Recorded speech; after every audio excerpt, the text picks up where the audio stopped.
Good day to everyone. It is Cristobal Maximus again, kind of on a back road, well, what used to be.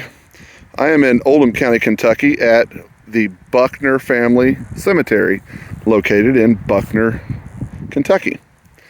And this is actually work for me. This is not a back road adventure, but figured I'd film this anyway because it's a bit interesting. So this area, which was once the Buckner family property and farm, which is now adjacent to I-71 in Kentucky, is being developed. They're going to put a big development in here, and you can see the area around here. All of the trees have been cut down and knocked over, and they're getting ready to put buildings up in this area and turn it into an industrial area. But it was previously a farm, and the landowner who is developing it is a good steward of the land and has decided to make sure, along with the Oldham County Preservation Society, that this cemetery is taken care of. Now, for years, cows were out on this property, and they knocked a lot of these headstones over, and this place was just neglected. So part of what we're doing here is cleaning the cemetery up and repairing it a little bit. And I'm working with cemetery craftsman out of New Albany, Indiana. Jacob Dumaleski is the owner of that company, and he does a wonderful job. Now, these stones were just black and unreadable recently, and we came out and cleaned these as we speak. Today it is March.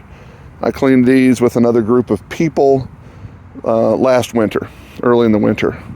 And today you can see they're just as white as can be. They look nearly new. The product that we used on these, well, first we cleaned them with just water and a natural bristle brush, and then we sprayed them with wet and forget. There's a lot of arguing about products. It's kind of like a Ford Chevy argument, which one's better. Wet and forget works great. So does D2 and a number of other products. This cemetery, there are several graves that we think are not marked, or the stones have been knocked over when it was a cattle field and they are still under the ground. We're going to have to come out and prod the ground and see if we can locate any more stones. But I just thought I'd show this to everyone, and I'll come back when we're done. It's not a big cemetery, but this is pretty much what most of the stones look like, just broken off their pedestals, knocked off, the footstone piled up next to the headstone. A lot of people don't understand how cemeteries work. I'll show you. I've done this in a previous video, but here's a good example. So this is a headstone.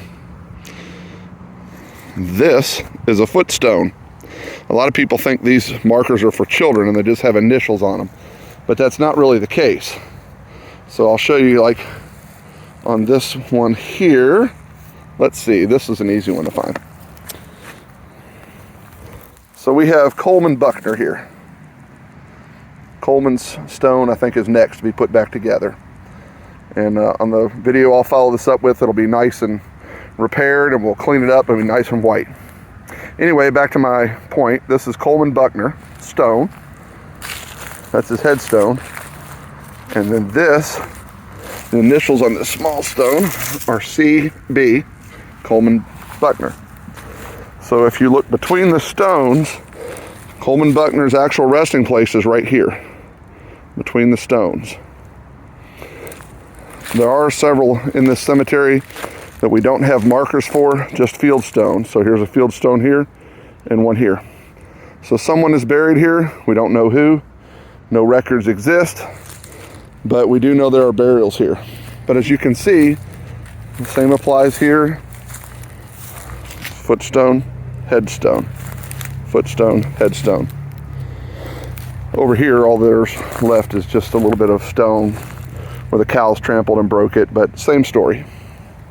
A lot of cemeteries, you can even see divots in the ground where over time when the coffin collapsed in, there's a divot, a little depression in the ground between these stones. But here, the cattle pretty well walked over that and took care of flattening it out.